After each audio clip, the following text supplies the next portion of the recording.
tere, minu nimi on Herdis. Olen Aasia uuringute koda Eestis arendusjuht.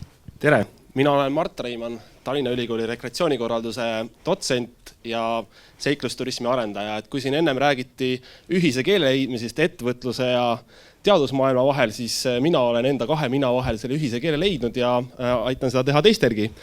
Ja me oleme siin hetkel selleks, et tutvustada teile, kuidas siis Aasia uuringute koda Eestis ja Tallinna Ülikooli Aasia uuringud võivad teil olla abiks Aasia turule sisenemisel, kuna järjest enam Eesti ettevõtteid täiesti põhjendatult võtavad suuni Aasia turule, kuid sageli ei saada neid edu.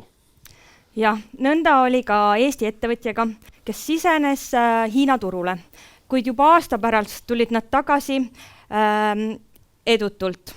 Hiina partner oli küsinud neilt toote näidiseid, mille põhjal nad tegid endale koopia, registreerisid firma ja kaubamärgi sama nimeliselt ja kuna nemad olid firma registreerinud, siis Eesti ettevõttel ei olnud seaduslikult midagi teha. Kuid mitte kõik näited ei ole negatiivsed.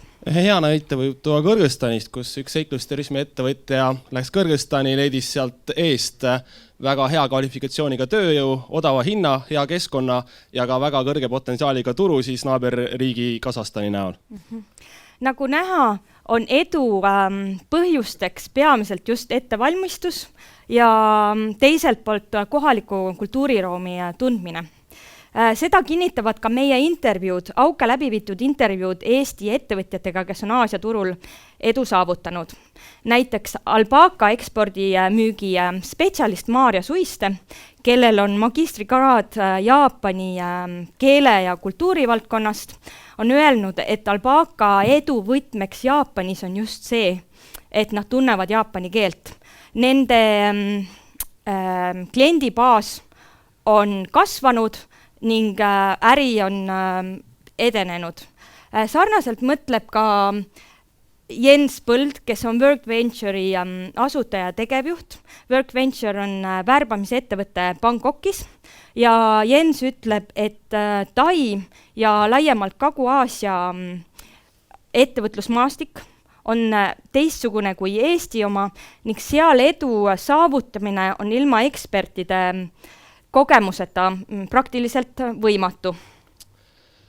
Ja Tallinna Ülikool pakub teile igasugust konsultatsiooni, mis on seotud Aasiaga, Aasia kultuuriruumiga, Aasia ärikultuuriga ja peale selle on meil palju kontakte, Aasia ekspertide kontakte ja ka tudengeid tööle teile anda.